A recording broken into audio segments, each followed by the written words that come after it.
Assalamualaikum warahmatullahi wabarakatuh. Perkenalkan, saya Lutfi Ika Sutanti, NRP 01 11 17 400 00064. Di sini saya akan menjelaskan jawaban kuis 1 metode eksplorasi geofisika saya yang diampu oleh Bapak Sungkono. Yang saya pelajari di mata kuliah metode eksplorasi geofisika, yang pertama ada mikrotremor, di mana mikrotremor sendiri merupakan getaran tanah yang sangat kecil dan terjadi secara terus-menerus yang bersumber dari berbagai macam getaran seperti lalu lintas, angin, aktivitas manusia, dan lain-lain. Dalam metode pengukuran mikrotremor, ada 3 komponen getaran yang diukur, yaitu komponen pada sumbu X, komponen pada sumbu Y, dan komponen pada sumbu Z. Kegunaan metode mikrotremor diantaranya adalah yang pertama, untuk asesmen mikrozonasi gempa bumi, misalnya mencari frekuensi natural, amplifikasi, dan indeks kerentanan. Yang kedua, identifikasi zona lemah, misalnya tanah longsor. Dan yang ketiga adalah identifikasi posisi hidrokarbon. Metode pengolahan data yang sering digunakan dalam metode mikrotremor adalah metode HVSR, yaitu Horizontal Vertical Spectral to Ratio, yang mana dalam analisis HVSR ini didapatkan frekuensi natural dan amplifikasi. Frekuensi natural sendiri yaitu frekuensi yang mempresentasikan banyaknya gelombang yang terjadi dalam satuan waktu. Frekuensi natural dipengaruhi oleh besarnya kecepatan rata-rata dan ketebalan sedimen bawah permukaan. Frekuensi natural berbanding terbalik dengan ketebalan sedimen atau bedrock dan berbanding lurus dengan kecepatan rata-rata. Sedangkan untuk amplifikasi sendiri, amplifikasi merupakan perbesaran gelombang seismik yang terjadi akibat adanya perbedaan yang signifikan antar lapisan. Dengan kata lain, gelombang seismik akan mengalami perbesaran jika merambat pada suatu medium ke medium lain yang lebih lunak dibandingkan dengan medium awal yang dilaluinya. Dalam metode mikrotremor, didapatkan banyak noise. Dan cara untuk mengurangi noise itu sendiri, menurut saya itu bisa dilakukan saat sebelum penelitian, saat penelitian, dan saat sesudah penelitian. Saat penelitian, cara untuk mengurangi noise yaitu dengan memilih tempat yang jauh dari kebisingan. Kalau tidak begitu, penelitian itu dilakukan di malam hari. Dan saat penelitian, misalkan kondisi cuaca pada saat penelitian itu buruk, angin sangat kencang, dan hujan. Jika angin sangat kencang, caranya untuk memperkecil noise yaitu dengan pengamanan alat. Misalkan kita membuat lubang di dalam tanah, kemudian meletakkan sensor tersebut di lubang yang kita buat tadi agar tidak terganggu oleh angin. Yang ketiga, saat setelah penelitian, cara untuk mengurangi noise yaitu diolah menggunakan software. Dalam mikrotremor dikenal istilah redaman gelombang mekanik atau damping ratio. Damping ratio itu mempresentasikan berapa lama gelombang dapat teredam dalam suatu material. Redaman gelombang mekanik sangat dipengaruhi oleh medium yang dilewatinya. Saat kerapatan suatu medium kecil, maka redamannya akan semakin besar. Hubungan antara rasio redaman dan frekuensi natural berbanding lurus tetapi tidak linear. Dan hubungan antara rasio redaman dengan indeks kerentanan bangunan adalah berbanding terbalik. Semakin besar rasio redaman, maka nilai indeks kerentanan akan semakin kecil. Sedangkan amplifikasi sendiri itu tidak bergantung pada frekuensi natural. Belum tentu frekuensi natural yang tinggi menghasilkan amplifikasi yang tinggi pula. Yang saya pelajari selanjutnya adalah gelombang permukaan.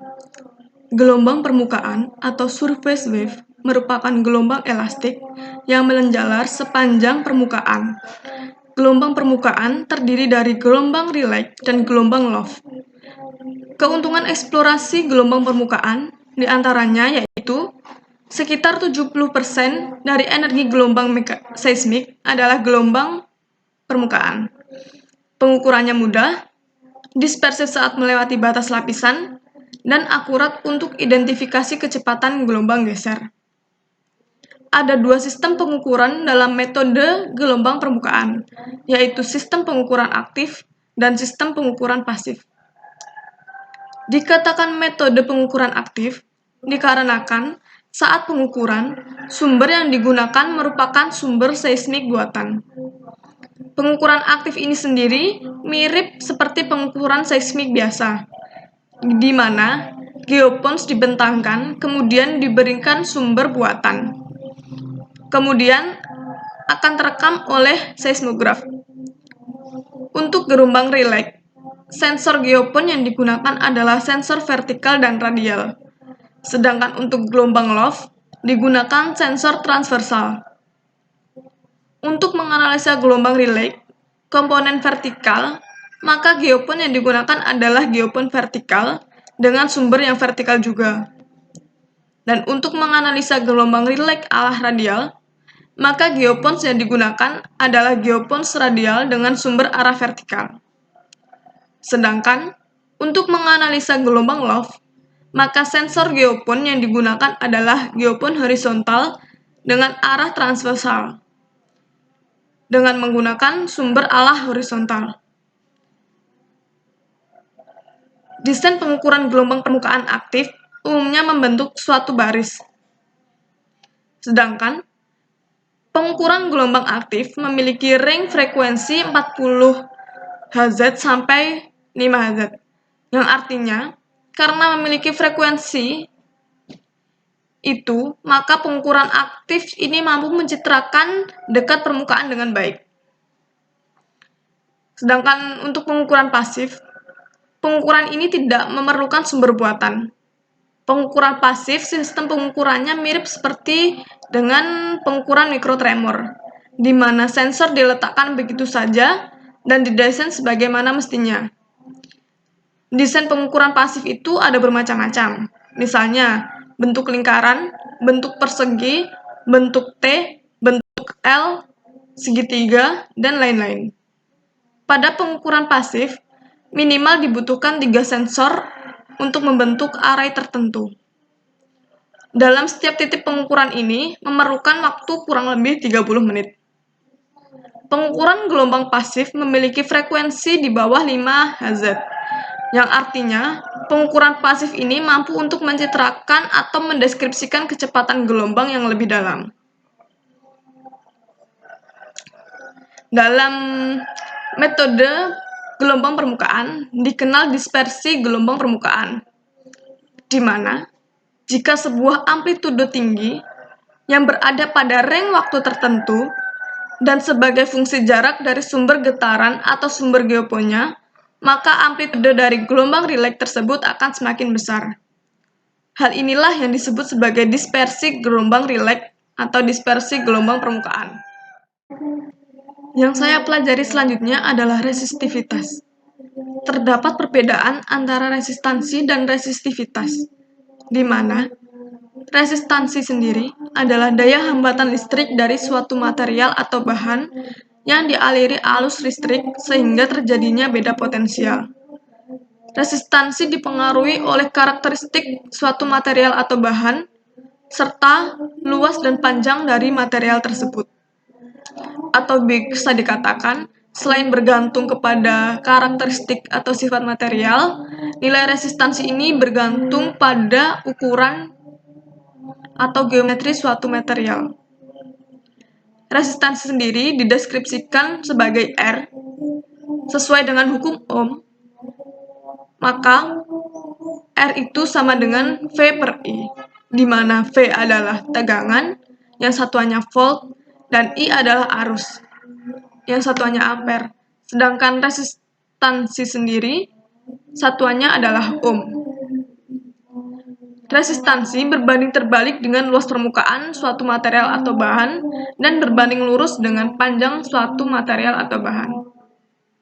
Sedangkan resistivitas sendiri adalah besaran karakteristik bahan atau material yang mendeskripsikan karakteristik dari suatu bahan atau material. Resistivitas bisa juga disebut sebagai resistansi yang dinormalisasi terhadap geometri. Resistivitas dilambangkan dengan Rho dengan satuan ohm meter yang memiliki persamaan Rho sama dengan R kali A per L, di mana R adalah resistansi, sedangkan A per L merupakan faktor koreksi untuk nilai resistansi. Dalam metode eksplorasi geofisika, seringkali digunakan parameter resistivitas bukan konduktivitas.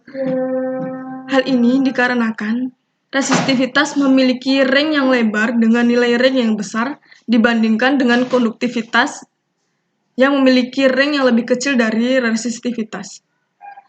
Hubungan antara resistivitas dan konduktivitas adalah berbanding terbalik, di mana resistivitas adalah seperkonduktivitas.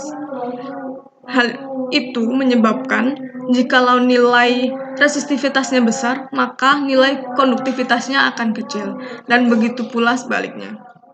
Metode resistivitas dikenal istilah resistivitas semu. Misalnya, jika diasumsikan bumi bersifat homogen atau hanya terdiri dari satu lapisan saja, maka nilai resistivitas semu itu sama dengan nilai resistivitas medium. Tapi pada kenyataannya, bumi itu terdiri dari beberapa lapisan atau non-homogen. Maka pengukuran geolistrik yang dilakukan pada medium non-homogen menghasilkan nilai resistivitas bervariasi secara vertikal dan horizontal. Nilai Rho bukan nilai resistivitas yang sebenarnya. Untuk mendapatkan nilai resistivitas yang sebenarnya, bisa didapatkan melalui proses inversi atau pencocokan kurva fitting, baik secara manual maupun melalui suatu algoritma tertentu. Jika diibaratkan ada dua lapisan, maka resistivitas semu dalam bumi mendeskripsikan perwakilan resistivitas 1 dan resistivitas 2. Resistivitas semu mencitrakan resistivitas yang sebenarnya jika jarak elektroda C1P1 dan C2P2 tidak begitu dekat, sehingga membuat arus hanya menjalar pada lapisan pertama saja. Pada kondisi seperti itulah, nilai resistivitas semu sama dengan nilai resistivitas medium. Resistivitas semu menggambarkan gambaran kualitatif distribusi bawah permukaan, dengan memisalkan resistivitas semu sebagai fungsi posisi dan atau sebagai fungsi spasi elektroda atau sounding. Berikut ini metode-metode resistivitas. Ada beberapa metode resistivitas, diantaranya mapping, vertical electrical sounding atau VES, tomografi, dan anisotropi.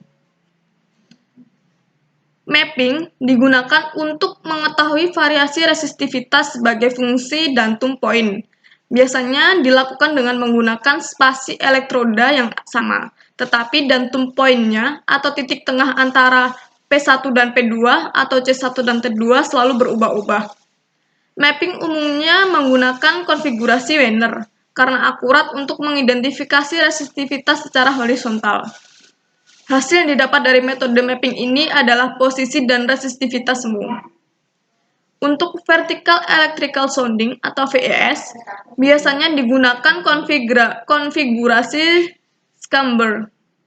Schamberger, di mana VES digunakan untuk mengidentifikasi variasi nilai resistivitas sebagai fungsi kedalaman pada dantum atau titik tengah antara P1 dan P2 atau C1 dan T2 yang sama, tetapi spasi pengukurannya yang diubah-ubah. Kedalaman dari suatu jangkauan arus atau potensial sangat dipengaruhi oleh spasi pengukuran, di mana semakin lebar spasinya, maka jangkauan arus ataupun potensialnya lebih dalam. VES juga bisa dipakai untuk menggambarkan variasi resistivitas terhadap kedalaman secara kualitatif tanpa dilakukan analisa lebih lanjut. Untuk metode tomografi, biasanya dipakai untuk menentukan resistivitas 2 dimensi atau 3 dimensi atau 4 dimensi. Pengukurannya menggunakan tomografi dilakukan di tempat yang sama, tetapi waktunya yang berubah. Dalam beberapa kondisi, perubahan waktu juga mengakibatkan berubahnya nilai resistivitas. Secara pengukuran, eksplorasi secara tomografi ini dengan mengubah spasi dan datum poin sehingga menghasilkan resistivitas 2 dimensi atau 3 dimensi atau 4 dimensi. Pergeseran datum poin atau titik tengah akan menghasilkan nilai resistivitas sebagai fungsi lateral atau horizontal. Sedangkan memperbesar spasi dari elektroda akan menghasilkan nilai resistivitas yang lebih dalam. Dalam tomografi, hampir semua metode konfigurasi bisa dipakai. Untuk anisotropi, memiliki konsep ketika suatu pengukuran berada pada posisi yang sama, di titik yang sama, namun arahnya yang diubah, maka nilai dari parameter tersebut akan berubah. Artinya, sistem resistivitas anisotropi ini dilakukan pada datum yang sama dan spasi yang sama, namun sudut pengukuran yang dibentuk yang diubah-ubah. Arahnya itu diputar sedikit demi sedikit sampai kembali lagi ke arah awal atau membentuk lingkaran. Metode konfigurasi yang paling bagus untuk anisotropi adalah konfigurasi square.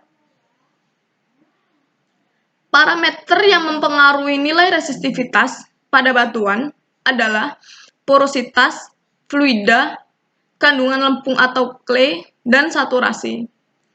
Pada porositas bergantung pada besaran butir, susunan butir, umur, dan proses geologi.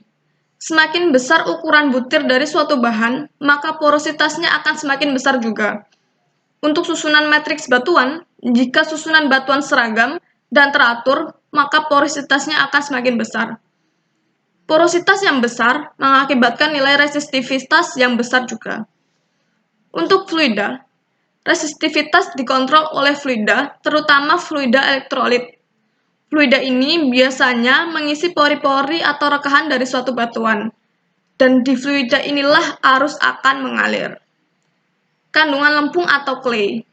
Hampir semua batuan memiliki lempung yang presentasinya bergantung pada jenis batuan. Dan lempung ini biasanya tersusun atas material yang memiliki resistivitas yang relatif rendah jika dibandingkan dengan batuan berpasir atau batuan yang lainnya. Untuk saturasi, tingkat kejernihan suatu fluida juga mempengaruhi resistivitas. Soal nomor 2, mencari permasalahan di sekitar saya. Yang pertama, pengukuran indeks kerentanan akibat dari gempa bumi. Parameter yang dominan adalah amplifikasi tinggi dan frekuensi natural yang rendah. Metode yang paling cocok digunakan untuk pengukuran indeks kerentanan akibat dari gempa bumi adalah metode mikrotremor dengan analisa HVSR. Untuk mengidentifikasi daerah mana yang memiliki resiko kerusakan yang besar saat terjadi gempa bumi, dilakukan menggunakan metode mikrotremor. Dalam metode mikrotremor yang diukur menggunakan 3 sensor yaitu arah X, arah Y, dan arah Z.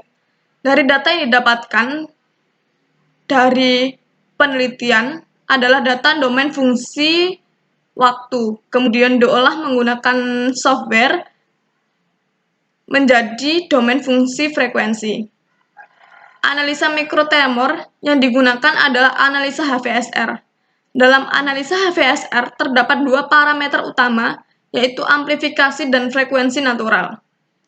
Frekuensi natural dipengaruhi oleh kecepatan rata-rata dan ketebalan sedimen di bawah permukaan, di mana frekuensi natural berbanding lurus dengan kecepatan rata-rata dan berbanding terbalik dengan ketebalan sedimen. Semakin tebal suatu sedimen, maka frekuensi natural yang dihasilkan akan semakin kecil. Sedangkan amplifikasi sendiri dipengaruhi oleh kecepatan gelombang. Semakin besar amplifikasi, maka kecepatan gelombangnya akan semakin kecil. Hal ini mencerminkan kepadatan batuan. Semakin padat batuan, maka amplifikasinya semakin kecil. Semakin tebal lapisan sedimen suatu daerah akan mengakibatkan amplifikasi saat terjadi gempa. Dari nilai frekuensi natural dan amplifikasi, dapat dicari nilai indeks kerentanan. Nilai indeks kerentanan seismik itu sendiri diperoleh dari kuadrat amplifikasi dibagi dengan frekuensi natural.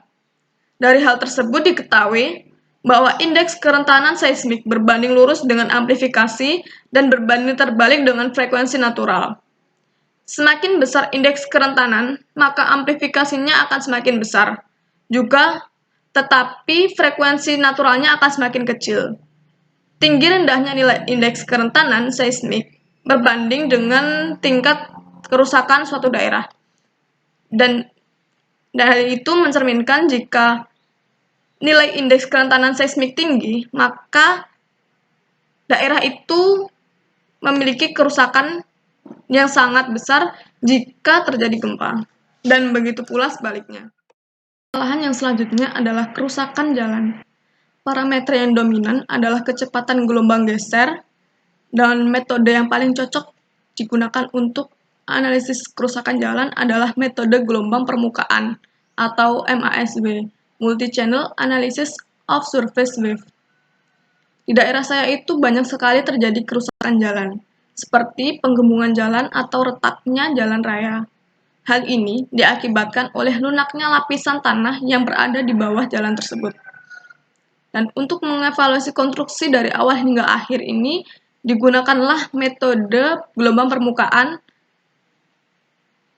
Kenapa metode ini digunakan? Karena dengan menggunakan metode ini tidak merusak jalan dan dalam proses analisanya tidak memerlukan waktu yang lama serta biaya yang mahal. Gelombang permukaan itu sangat sensitif untuk mendeteksi adanya anomali yang terletak di permukaan suatu benda. Penggunaan metode gelombang permukaan ini dilakukan untuk mengevaluasi jalan pasca konstruksi dengan mengamati perolehan nilai kekakuan.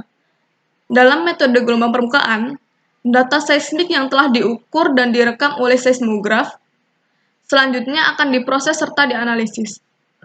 Terdapat dua tahapan untuk mengolah dan menganalisis data seismik tersebut, sehingga pada akhirnya akan diperoleh suatu profil material bawah permukaan. Kedua tahapan itu adalah tahapan pembentukan kurva dispersi dan proses inversi terhadap kurva dispersi untuk mendapatkan profil material bawah permukaan. Data rekaman berdomain waktu jarak ditransformasi ke dalam domain frekuensi kecepatan dan fase amplitude. Proses pertama yaitu dengan menggunakan Fourier Transformation atau FFT, dan selanjutnya nilai proses transformasi integral akan menghasilkan citra dari kurva dispersi. Nilai kecepatan yang tinggi mengindikasikan sifat bahan atau lapisan yang kaku. Kemudian permasalahan yang selanjutnya adalah tanah longsor. Parameter yang dominan adalah resistivitas rendah. Metode yang cocok digunakan adalah metode resistivitas. Karena di daerah saya merupakan daerah pergunungan kapur yang notabene rawan sekali terkena longsor. Untuk menganalisis bidang gelincir tanah longsor, menurut Grandjean 2006, yaitu dengan memanfaatkan kecepatan gelombang P, seismik refraksi maupun memberikan informasi mengenali karakteristik geologi dari suatu daerah seperti lapisan batuan, kompaksi, dan porositas. Kontras kecepatan batuan antara lapisan lapuk atau lapisannya tidak stabil dengan bedrock atau lapisannya stabil juga bisa diidentifikasikan menggunakan metode geolistrik resistivitas. Hasil analisa seismik refraksi berupa kecepatan batuan, di mana batuan yang tidak stabil memiliki kecepatan yang rendah karena berkurangnya nilai densitas batuan akibat pelapukan maupun rekahan pada batuan. Sedangkan bedrock memiliki kecepatan yang lebih tinggi. Nilai resistivitas lapisan lapuk lebih rendah daripada lapisan bedrock. Bidang batas antara batuan yang tidak stabil dengan bedrock inilah yang diasumsikan sebagai bidang gelintir tanah longsor. Demikianlah penjelasan jawaban kuis 1 metode eksplorasi geofisika saya. Apabila ada kurang dan lebihnya, saya mohon maaf. Wassalamualaikum warahmatullahi wabarakatuh.